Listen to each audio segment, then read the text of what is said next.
Hello everyone, स्वागत है आपका अपने यूट्यूब चैनल स्टेट पीसीएस सब में। आज से हम स्टार्ट कर रहे हैं अपने चैनल पे उत्तर प्रदेश पीसीएस परीक्षा 2024 और उत्तर प्रदेश पीसीएस आरओ की जो परीक्षा होगी उसके लिए भी यहाँ पे test series as a practice set. तो आप लोग अगर चैनल पे नए हैं तो चैनल को प्लीज़ सब्सक्राइब कर लीजिए, क्योंकि आज से पर डे आपको यहाँ पे टेस्ट सीरीज प्रोवाइड कराई जाएगी जो कि जीएस की होगी। तो हम यहाँ पे जीएस की प्रिपरेशन करेंगे। तो चलिए स्टार्ट करते हैं अपना वीडियो। और वीडियो शुरू करने से पहले आप लोगों से हम्बल रिक्वेस्ट है कि प्लीज़ वीडियो को लाइक और शेयर जरूर कर दीजिए। चैनल पे नए हैं तो चैनल को सब्सक्राइब कर लीजिए, साथ ही साथ बेल आइकन प्रेस कर लीजिए ताकि कोई भी वीडियो चैनल पे अपलोड हो तो सबसे पहले नोटिफिकेशन आपको मिले। तो चलिए स्टार्ट करते हैं। पहला प्रश्न है यहाँ पे, महावीर स्वामी को किस नदी के तट पर ज्ञानोदय प्राप्त हुआ था? तो यहाँ पे महावीर स्वामी को जो ज्ञानोदय प्राप्त हुआ था यह रिजुपालिका नदी पर प्राप्त हुआ था। ऑप्शन सी इसका सही आंसर हो जाएगा। अब यहाँ पे देखते हैं तो यहाँ पे आंसर सी यानी कि तीसरा, महावीर स्वामी को ज्ञान रिजुपालिका नदी के किनारे प्राप्त हुआ था। नेक्स्ट प्रश्न है, निम्नलिखित में से कौन सैयद अहमद के साथ यूनाइटेड इंडियन पैट्रियाटिक संगठन का संस्थापक था? कौन से इसमें से इनके साथ संस्थापक थे? किसके? तो यूनाइटेड इंडियन पैट्रियाटिक संगठन के। तो यहाँ पे राजा शिव प्रसाद सितारे हिंद थे। ऑप्शन सी यहाँ पे सही आंसर हो जाएगा। अब इसकी हम क्या देखेंगे तो व्याख्या देखेंगे। तो यूनाइटेड इंडियन पैट्रियाटिक संगठन की स्थापना सर सैयद अहमद खान ने किया था। इसमें उनकी सहायता बनारस के राजा शिव प्रसाद ने की थी। इसकी स्थापना जो हुई थी 1888 में हुई थी, यानी कि यूनाइटेड इंडियन पैट्रियाटिक संगठन की स्थापना 1888 में सैयद अहमद खान और शिव प्रसाद सितारे हिंद ने किया था। नेक्स्ट प्रश्न है, निम्नलिखित में से किस क्रांतिकारी नेता ने कोलकाता से क्रूर पुलिस कमिश्नर चार्ल्स टेगार्ड की हत्या का प्रयास किया था? किसने इनकी हत्या का प्रयास किया था? तो यहाँ पे इनकी हत्या का जो प्रयास किया गया था यह किया गया था ऑप्शन डी यहाँ पे गोपीनाथ साहा जी के द्वारा। ऑप्शन डी यहाँ पे सही आंसर हो जाएगा। तो गोपीनाथ साहा एक बंगाली युवा क्रांतिकारी थे। कोलकाता के पुलिस कमिश्नर चार्ल्स टेगार्ड के बढ़ते अत्याचार से परेशान होकर उनकी हत्या करने का प्रयास किया, लेकिन वह बच निकले। नेक्स्ट प्रश्न है, कार्यकारी न्यायाधीशों की नियुक्ति की जाती है? किसके द्वारा की जाती है कार्यकारी न्यायाधीशों की नियुक्ति? यहाँ पे ये नहीं पूछा गया है, बल्कि ये पूछा गया है कार्यकारी न्यायाधीशों की नियुक्ति किसमें की जाती है? उच्च न्यायालय में की जाती है, जिला न्यायालय में की जाती है, या फिर उच्च न्यायालय या फिर ए और बी दोनों? यानी कि सुप्रीम कोर्ट में होती है कि डिस्ट्रिक्ट कोर्ट में होती है कि उच्च न्यायालय में होती है? तो कार्यकारी जो न्यायाधीश होते हैं इनकी जो नियुक्ति होती है यह उच्च न्यायालय यानी कि हाई कोर्ट में होती है। ऑप्शन सी यहाँ पे सही आंसर हो जाएगा। व्याख्या देखते हैं। तो भारतीय संविधान के अनुच्छेद 223 कार्यकारी मुख्य न्यायाधीश एवं अनुच्छेद 224 में अपर और कार्यकारी न्यायाधीशों की नियुक्ति का वर्णन है। राष्ट्रपति द्वारा किसी उच्च न्यायालय के न्यायाधीश को उस उच्च न्यायालय का कार्यकारी मुख्य न्यायाधीश नियुक्त कर सकता है। तो यहाँ पे ये जानते रहिएगा, जो कार्यकारी न्यायाधीश की नियुक्ति होती है वह उच्च न्यायालय में राष्ट्रपति के द्वारा की जाती है। नेक्स्ट प्रश्न है, श्वेत वस्त्र काले वस्त्रों की अपेक्षा ठंडे होते हैं क्योंकि? तो ये ठंडे क्यों होते हैं? तो ये जो है संपूर्ण प्रकाश को परावर्तित कर देते हैं। ऑप्शन डी यहाँ पे सही आंसर हो जाएगा। व्याख्या देखते हैं। तो श्वेत वस्त्र काले वस्त्र की अपेक्षा ठंडे होते हैं क्योंकि श्वेत वस्त्र संपूर्ण प्रकाश को परावर्तित कर देते हैं, जबकि काले वस्त्र प्रकाश के अवशोषक होते हैं। नेक्स्ट प्रश्न है, जौ के अंकुरित बीजों के किण्वन से बने शराब को कहते हैं? क्या कहते हैं? तो बियर कहते हैं। ऑप्शन ए यहाँ पे सही आंसर हो जाएगा। बियर, वाइन, वोडका और रम सभी शराब के विविध रूप हैं। प्रत्येक में अल्कोहल की मात्रा भिन्न भिन्न मात्रा में पाई जाती है। बियर जौ के अंकुरित बीजों के किण्वन से बनाया गया शराब है, तो इसको याद रखिएगा। नेक्स्ट प्रश्न है, वायुमंडल की लंबवत संरचना में सबसे निचली सतह कौन सी है? तो वायुमंडल की लंबवत संरचना में सबसे निचली सतह जो आएगी वह आ जाएगी ट्रोपोस्फियर यानी कि क्षोभ मंडल। ऑप्शन सी यहाँ पे सही आंसर हो जाएगा। वायुमंडल की लंबवत संरचना में 5 परतें पाई जाती हैं जो नीचे से ऊपर क्रमशः इस प्रकार हैं। तो सबसे पहले क्षोभ मंडल, फिर समताप मंडल, फिर ओजोन मंडल, फिर आयन मंडल और फिर बहिर्मंडल, यानी कि बहिर्मंडल सबसे ऊपरी हिस्सा है और सबसे निचला जो होगा वह हो जाएगा क्षोभ मंडल। तो अतः स्पष्ट है कि सबसे निचली सतह क्षोभ मंडल होती है। नेक्स्ट प्रश्न है, पारिस्थितिकी तंत्र का प्रेरक बल होता है? पारिस्थितिक तंत्र का प्रेरक बल जो होता है यह होता है सौर ऊर्जा। ऑप्शन डी यहाँ पे बिल्कुल सही आंसर हो जाएगा, क्योंकि पूरा का पूरा पारिस्थितिक तंत्र सौर ऊर्जा पे ही बेस्ड है। ऑप्शन डी यहाँ पे सही आंसर हो जाएगा। पारिस्थितिक तंत्र का प्रेरक बल सौर ऊर्जा है। सौर ऊर्जा के कारण ही जैव समुदाय विकास कर पाते हैं। नेक्स्ट प्रश्न है, डूरंड लाइन किसके साथ भारत की सीमा निर्धारित करती है? डूरंड लाइन किसके साथ भारत की सीमा निर्धारित करती है? ये प्रश्न संख्या गलत है यहाँ पे। तो डूरंड लाइन जो है यह भारत और अफगानिस्तान के साथ सीमा निर्धारित करती है। ऑप्शन ए यहाँ पे सही आंसर हो जाएगा। भारत और पाकिस्तान के बीच में रेड क्लिफ लाइन है, तो डूरंड लाइन जो है यह भारत और अफगानिस्तान के बीच हो जाएगा। डूरंड रेखा भारत और अफगानिस्तान के बीच स्थित है। नेक्स्ट प्रश्न है, भारतीय भाषाओं का केंद्रीय संस्थान निम्नलिखित में से किस स्थान पर स्थित है? तो भारतीय भाषाओं का जो केंद्रीय संस्थान है वह स्थित है आपके मैसूर में। ऑप्शन बी यहाँ पे बिल्कुल सही आंसर हो जाएगा। व्याख्या वही है कि भारतीय भाषा संस्थान मैसूर में स्थित है। नेक्स्ट प्रश्न है, ग्रेफीन होता है, ग्रेफीन क्या होता है?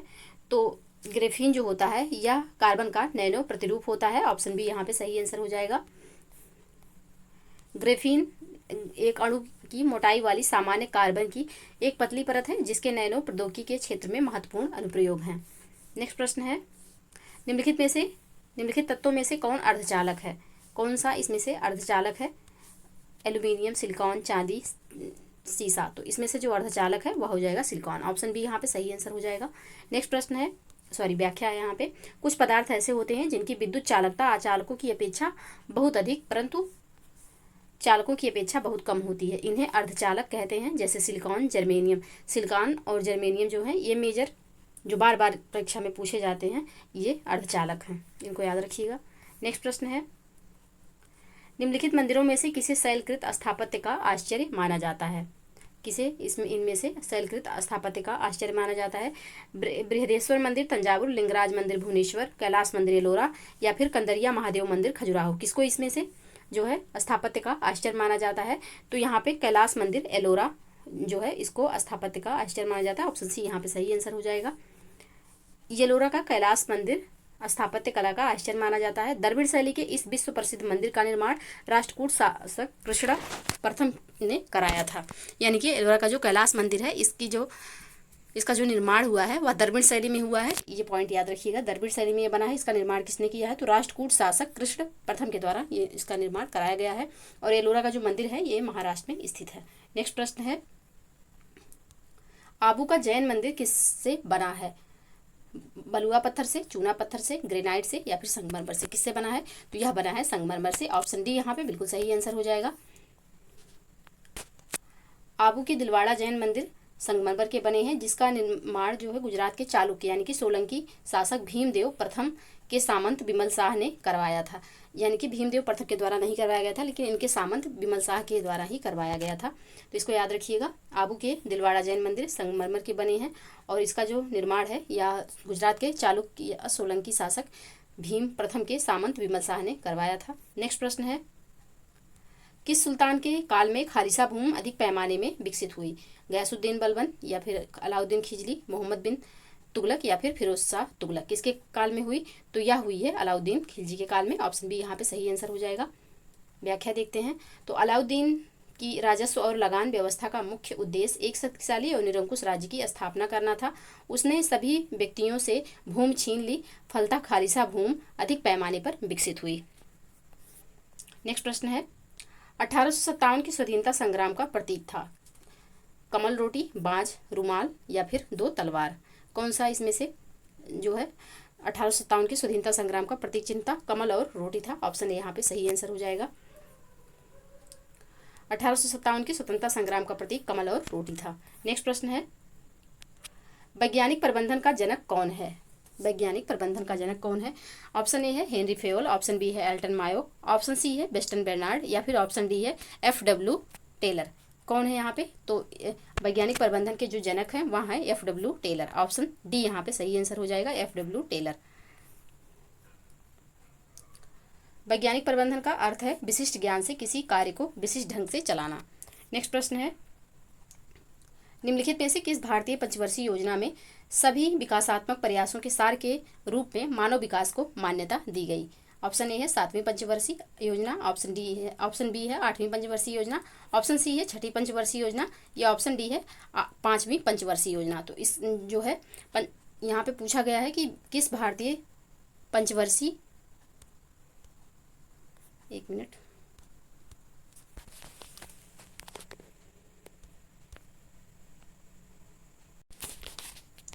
हाँ, तो यहाँ पे पूछा गया भारतीय पंचवर्षीय योजना में सभी विकासात्मक प्रयासों के सार के रूप में मानव विकास को मान्यता दी गई। तो ये जो मान्यता दी गई है 8वीं पंचवर्षीय योजना में दी गई है। ऑप्शन बी यहाँ पे सही आंसर हो जाएगा।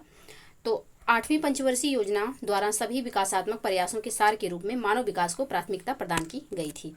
नेक्स्ट प्रश्न है, भारत की सबसे लंबी प्रायद्वीपीय नदी है कौन सी? सबसे लंबी प्रायद्वीपीय नदी है, तो यहाँ पे जो सबसे लंबी प्रायद्वीपीय नदी हो जाएगी यह हो जाएगी गोदावरी। ऑप्शन बी यहाँ पे सही आंसर हो जाएगा। गोदावरी भारत की सबसे लंबी प्रायद्वीपीय नदी है। इसकी लंबाई 1465 किलोमीटर है। इसे दक्षिण गंगा भी कहा जाता है। बार बार प्रश्न एग्जाम में पूछा जाता है। दक्षिण गंगा जो कहा जाता है गोदावरी को कहा जाता है। इसका पश्चिमी घाट की नासिक पहाड़ियों में उद्गम स्थान है। इसका मुहाना जो है बंगाल की खाड़ी में है। नेक्स्ट प्रश्न है, झरिया कोयला क्षेत्र निम्नलिखित राज्यों में से किसमें अवस्थित है? ऑप्शन ए है पश्चिम बंगाल, ऑप्शन बी है उड़ीसा, ऑप्शन सी है झारखंड, या ऑप्शन डी है छत्तीसगढ़। झरिया कोयला क्षेत्र जो है कहाँ, किस राज्य में अवस्थित है? तो यह अवस्थित है झारखंड में। ऑप्शन सी यहाँ पे सही आंसर हो जाएगा। नेक्स्ट प्रश्न, व्याख्या इसका है, झरिया कोयला क्षेत्र झारखंड के धनबाद जिले में स्थित झारखंड का सबसे बड़ा कोयला उत्पादक क्षेत्र है। नेक्स्ट प्रश्न है, भारत के निम्नलिखित भौमकीय शैल कर्मों में से किसमें लौह अयस्क का समृद्ध भंडार पाया जाता है? तो पहले ऑप्शन देखते हैं। ऑप्शन ए है विंध्य क्रम, ऑप्शन बी है गुडप्पा क्रम, ऑप्शन सी है गोंडवाना क्रम, या ऑप्शन डी है धारवाड़ क्रम। पूछा गया है किस शैलकृत में लौह अयस्क का समृद्ध भंडार पाया जाता है? तो यहाँ पे ऑप्शन डी इसका सही आंसर हो जाएगा। धारवाड़ क्रम में लौह अयस्क के समृद्ध भंडार पाए जाते हैं। ऑप्शन डी इसका सही आंसर हो जाएगा। धारवाड़ क्रम की चट्टान अक्षय व अपरदन से निर्मित प्रथम तलछटी चट्टान है। यह आर्कियन समूह के चट्टानों के अवशेष हैं। इनमें महत्वपूर्ण धातु जैसे लोहा, तांबा, जस्ता और खनिज पर्याप्त मात्रा में पाए जाते हैं। नेक्स्ट प्रश्न है, गदर पार्टी का मुख्यालय कहाँ स्थित है? ऑप्शन ए है सैन फ्रांसिस्को, ऑप्शन बी है न्यूयॉर्क, ऑप्शन सी होगा मद्रास, ऑप्शन डी है कोलकाता में। कहाँ पे स्थित है गदर पार्टी का मुख्यालय? तो यहाँ पे सैन फ्रांसिस्को में स्थित है। ऑप्शन ए यहाँ पे सही आंसर हो जाएगा, जो कि यूएसए में है। तो ऑप्शन ए यहाँ पे सही आंसर है। व्याख्या देखते हैं। तो 1913 में सोहन सिंह भाभना ने Hindustan Association of the Pacific Coast नामक संस्था की स्थापना की। इस संस्था ने गदर नामक एक अखबार निकाला, जिससे इस संस्था का नाम भी गदर पार्टी पड़ गया। इसका मुख्यालय सैन फ्रांसिस्को संयुक्त राज्य अमेरिका में था। ये जानते रहिएगा कि पहले जो 1913 में जिस पार्टी का गठन हुआ था उसका नाम था Hindustan Association of the Pacific Coast. जब यहाँ पे गदर नामक अखबार निकाला गया तब इस पार्टी का नाम गदर पार्टी कर दिया गया। और इसका मुख्यालय कहाँ, तो सैन फ्रांसिस्को में, जो कि संयुक्त राज्य अमेरिका में स्थित है, वहाँ पे बनाया गया था। नेक्स्ट प्रश्न है, भूदान आंदोलन का प्रारंभ सर्वप्रथम किस राज्य में हुआ था? Option A Karnataka, option B Andhra Pradesh, option C Tamil Nadu, या ऑप्शन डी उत्तर प्रदेश। कहाँ हुआ था? तो ये हुआ था ऑप्शन बी आंध्र प्रदेश में। आप लोगों से रिक्वेस्ट है कि जब तक हम ऑप्शन पढ़ें आप लोग सही आंसर अपने मन में गेस किया करिए कि हाँ कौन सा आंसर यहाँ पे होगा। यकीन मानिए ये जो है जितने भी यहाँ पे क्वेश्चन लिए गए हैं ये प्रीवियस ईयर से ही लिए गए हैं, या फिर प्रीवियस ईयर को देखते हुए कि क्या पैटर्न है पेपर का, वहाँ से क्वेश्चन बनाया गया। तो आप लोग प्लीज़ गेस जरूर किया करिए आंसर, बिना हमारे मतलब जब तक हम बताएं आंसर उसके पहले ही आप लोग गेस कर लिया करें, क्योंकि आप लोगों को टाइम भी देते हैं। तो इसमें पूछा गया है भूदान आंदोलन का प्रारंभ सर्वप्रथम किस राज्य में हुआ था? तो यह आंध्र प्रदेश में हुआ था। ऑप्शन बी इसका सही आंसर हो जाएगा। व्याख्या देखते हैं। तो आचार्य विनोबा भावे सर्वोदय सम्मेलन के संदर्भ में 18 अप्रैल 1951 को आंध्र प्रदेश के नलगोड़ा जिले में पहुंचे थे। इसी जिले के पोचमपल्ली गांव में विनोबा जी ठहरे थे। इसी गांव के जमींदार रामचंद्र रेड्डी ने 100 एकड़ भूमि दान देने का प्रस्ताव दिया। यह 27 प्रस्ताव ही भूदान आंदोलन की उत्पत्ति का स्रोत बना। अक्टूबर 1951 से 1957 तक विनोबा जी ने पूरे भारत में 50 मिलियन एकड़ भूमि भूमिहीनों के लिए प्राप्त करने के उद्देश्य से भूदान आंदोलन का नेतृत्व किया। नेक्स्ट प्रश्न है, भारत के कितने राज्य समुद्र से सीमा साझा करते हैं? ऑप्शन ए है 7, ऑप्शन बी 8, ऑप्शन सी 9 या ऑप्शन डी 10। कितने राज्य हैं जो कि समुद्र से सीमा साझा करते हैं भारत के? तो टोटल 9 राज्य हैं। ऑप्शन सी यहाँ पे सही आंसर हो जाएगा, जिसमें गुजरात जो है वह सबसे लंबी सीमा साझा करता है समुद्र के साथ। तो यहाँ पे देखते हैं भारत के 9 राज्य तटरेखा से लगे यह राज्य हैं गुजरात, महाराष्ट्र, गोवा, कर्नाटक, केरल, तमिलनाडु, आंध्र प्रदेश, उड़ीसा और पश्चिम बंगाल। भारत में सर्वाधिक लंबी समुद्र तटीय सीमा वाला राज्य गुजरात है। नेक्स्ट प्रश्न है, भारत में सर्वाधिक उपजाऊ मृदा कौन सी है? भारत में सर्वाधिक उपजाऊ मृदा कौन सी है? ऑप्शन ए है लाल मृदा, ऑप्शन बी है काली मृदा, ऑप्शन सी है जलोढ़ मृदा या ऑप्शन डी है चूनेदार मृदा। तो भारत में सर्वाधिक जो उपजाऊ मृदा है वह है जलोढ़ मृदा। ऑप्शन सी यहाँ पे सही आंसर हो जाएगा। और जलोढ़ में भी आप लोग देखेंगे कि नदी द्वारा जो बहाकर मृदा आती है उसे जलोढ़ मृदा कहते हैं। जलोढ़ में 2 टाइप की होती हैं, खादर और बांगर। खादर जो होती है वह नवीन जलोढ़ होती है जो कि ज़्यादा उपजाऊ होती है। बांगर जो होती है वह प्राचीन जलोढ़ होती है जो कि कम उपजाऊ होती है। अब व्याख्या देखते हैं। क्षेत्रफल की दृष्टि से भारत में सबसे अधिक क्षेत्रफल पर जलोढ़ मृदा का विस्तार है। जलोढ़ मृदा का निर्माण नदियों के निक्षेपण से होता है। जलोढ़ मिट्टी में नाइट्रोजन और फास्फोरस की कम मात्रा होती है। इस मिट्टी में पोटास एवं चूना पर्याप्त मात्रा में होता है। भारत में उत्तर का मैदान ब्रह्मपुत्र और गोदावरी का मैदान, कावेरी का मैदान आदि जलोढ़ मिट्टी के निक्षेपण से बने हैं। इस मिट्टी में गेहूँ, धान, अरहर, चना, मसूर, आलू, मक्का आदि उगाए जाते हैं। जलोढ़ मिट्टी के अंतर्गत बांगर एवं खादर मिट्टी आते हैं। जलोढ़ सर्वाधिक उपजाऊ मृदा है। नेक्स्ट प्रश्न है, एजेंडा 21 किस क्षेत्र से संबंधित है? ऑप्शन ए है सतत विकास, ऑप्शन बी है परमाणु निशस्त्रीकरण, ऑप्शन सी है पेटेंट संरक्षण या ऑप्शन डी है कृषि संबंधी परिधान। किससे संबंधित है एजेंडा 21? तो एजेंडा 21 संबंधित है ऑप्शन ए सतत विकास से। व्याख्या देखते हैं। तो एजेंडा 21 संयुक्त राष्ट्र संघ की एक सतत विकास से संबंधित एक योजना है। वर्ष 1992 में ब्राजील के रियो डी जेनेरियो में आयोजित पृथ्वी शिखर सम्मेलन के दौरान एजेंडा 21 कार्य योजना को मूर्त रूप प्रदान किया गया। यह सतत विकास के संबंध में संयुक्त राष्ट्र की एक गैर बाध्यकारी कार्य योजना है। नेक्स्ट प्रश्न है, निम्नलिखित में से गैसों का कौन सा युग्म गोताखोरों को सांस लेने संबंधी क्रिया में उपयोग किया जाता है? ऑप्शन ए है ऑक्सीजन और हीलियम, ऑप्शन बी है ऑक्सीजन और नियोन, ऑप्शन सी है ऑक्सीजन और नाइट्रोजन, ऑप्शन डी है ऑक्सीजन और आर्गन। कौन सी इसमें से समूह है जो कि गोताखोरों को सांस लेने संबंधी क्रियाओं में उपयोग किया जाता है? तो यहाँ पे ऑप्शन ए इसका सही आंसर हो जाएगा। ऑक्सीजन और हीलियम के मिश्रण को गोताखोरों द्वारा सांस लेने में प्रयोग किया जाता है। जब गोताखोर जल के भीतर जाते हैं तो एक गैस बैग लेकर जाते हैं ताकि उनको सांस लेने में परेशानी ना हो। गोताखोर इसके लिए ऑक्सीजन और हीलियम का मिश्रण प्रयोग में लाते हैं। नेक्स्ट प्रश्न है, चंपारण कृषि जांच समिति का सदस्य निम्नलिखित में से कौन नहीं था? ऑप्शन ए है FG सलाई, ऑप्शन बी है DJ रीड, ऑप्शन सी है अनुग्रह नारायण, ऑप्शन डी है महात्मा गांधी। कौन इसमें से चंपारण कृषि जांच समिति का सदस्य नहीं था? तो यहाँ पे ऑप्शन सी इसका सही आंसर हो जाएगा। अनुग्रह नारायण सिंह जो थे यह चंपारण कृषि जांच समिति के सदस्य नहीं थे, बाकी FG सलाई, DJ रीड और महात्मा गांधी से संबंधित थे। चंपारण के किसानों की दुर्दशा की जांच हेतु बिहार के लेफ्टिनेंट गवर्नर एडवर्ड गाइड द्वारा FG सलाई की अध्यक्षता में चंपारण कृषि जांच समिति का गठन किया गया था। इनके सदस्यों में अनुग्रह नारायण शामिल नहीं थे। तो यहाँ पे FG सलाई थे ये इसके अध्यक्ष थे, बाकी गांधी जी और यहाँ पे ऊपर जो गांधी जी और DJ जो रीड हैं ये सब इसके सदस्य थे। अनुग्रह नारायण इसमें शामिल नहीं थे। नेक्स्ट प्रश्न है, गोविंद बल्लभ पंत सागर जलाशय कहाँ स्थित है? ऑप्शन ए है उत्तर प्रदेश में, ऑप्शन बी है छत्तीसगढ़ में, ऑप्शन सी है झारखंड में या ऑप्शन डी उत्तराखंड में। तो गोविंद बल्लभ पंत सागर जलाशय जो है यह उत्तर प्रदेश के सोनभद्रा में स्थित है। ऑप्शन ए यहाँ पे सही आंसर हो जाएगा। गोविंद बल्लभ पंत सागर जलाशय उत्तर प्रदेश के सोनभद्र जिले के पिपरी नामक स्थान पर निर्मित एक कृत्रिम झील है जो 70 वर्ग मील में फैला हुआ है। नेक्स्ट प्रश्न है, महाबेली गंगा कहाँ स्थित एक नदी है? बांग्लादेश की, भारत की, नेपाल की या फिर श्रीलंका की? तो महाबेली गंगा जो है यह श्रीलंका की एक नदी है। ऑप्शन डी यहाँ पे सही आंसर हो जाएगा। श्रीलंका की सबसे लंबी नदी है। ऑप्शन डी यहाँ पे सही आंसर होगा। व्याख्या देखते हैं। तो महाबली गंगा श्रीलंका की सबसे बड़ी नदी है। इसका प्रवाह क्षेत्र 335 किलोमीटर है। इसमें 10,448 वर्ग किलोमीटर का जल निकासी बेसिन है जो देश में सबसे बड़ा है। यह द्वीप के कुल क्षेत्रफल का लगभग 15वां हिस्सा कवर करता है। तो ये रहे कुछ इंपॉर्टेंट प्रश्न जिनको हमने सॉल्व कर लिया। आप लोग प्लीज़ वीडियो को लाइक और शेयर करना ना भूलिएगा क्योंकि बहुत मेहनत लगता है वीडियो बनाने में, प्लस ये सब चीज़ें अरेंज करने में। तो प्लीज़ आप लोग वीडियो को ज़्यादा से ज़्यादा शेयर करिएगा और लाइक और शेयर करना ना भूलिएगा। कमेंट भी करके बताइएगा कि वीडियो आप लोग को कैसी लगी। तो मिलते हैं नेक्स्ट वीडियो में, तब तक आप लोग चैनल को सब्सक्राइब कर लीजिए और पढ़ते रहिए, स्वस्थ रहिए। जय हिंद, जय भारत।